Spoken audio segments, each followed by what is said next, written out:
ملک میں 1986 میں 10 اپریل کو شاید، اور ان سے ملاقاتیں ہوئیں.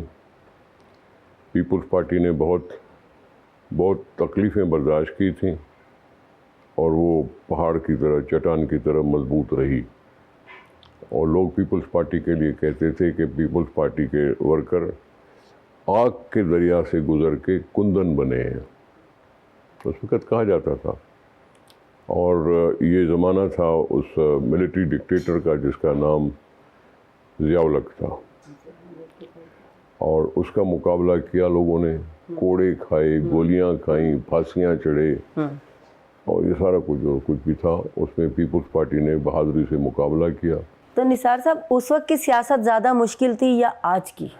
پرابلم کس میں زیادہ ہے؟ نہیں، آج میں سمجھتا ہوں مصیبت نہیں ہے. اچھا، اتنے ٹف ٹائم کے بعد بھی؟ نو کوئی ٹف ٹائم نہیں ہے. جب ایک شخص کی آزادی پر حملہ ہو اور ضیاء الحق یہ کہے کہ 5 لوگوں سے زیادہ اکٹھا ہونا قابل جرم ہے اور ان کو جیل میں بند کرنا چاہیے، تو پھر تو اکٹھے ہونے کی آزادی نہیں تھی. اخباروں میں سینسر تھا، کچھ لکھا نہیں جاتا تھا.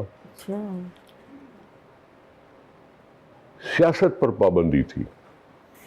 ساری پولیٹیکل پارٹیز کو ضیاء الحق نے کالعدم قرار دے دیا تھا. آج تو ایک پارٹی پر بحث ہوتا ہے نا، آج تو ایک پارٹی پر بحث ہوتا ہے، اس وقت تو ساری سیاسی پارٹیوں کو اس نے کالعدم ڈکلیئر کر دیا تھا، چاہے بڑی پارٹی ہو یا چھوٹی پارٹی ہو.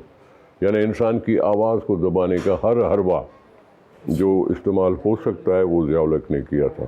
تو وہ تو ایسا تھا جیسے ہم قید خانے میں ہے نا.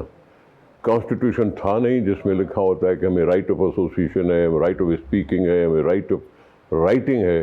یہ سب جو رائٹس ہوتے ہیں، فنڈامنٹل رائٹس، وہ ساری قوم کے بند تھے، ختم تھے. تو زمانہ تو وہ تھا جس نے مقابلہ کیا. لوگ تو وہ تھے جو مقابلہ کرنے کے لیے. کوئی ایسا وقت آیا جب آپ نے سوچا کہ سیاست چھوڑ ہی دو تو اچھا ہے؟ نہیں، اور کیوں سیاست چھوڑی جائے؟ عوام کے ساتھ کھڑے ہو، عوام محرومیوں کا شکار ہے، تم تھوڑا سا مددگار بن سکتے ہو، تو کوئی آدمی اس طرح سے باز کیوں آئے؟ میں وہی کہہ رہا ہوں. دیکھیں اس وقت تو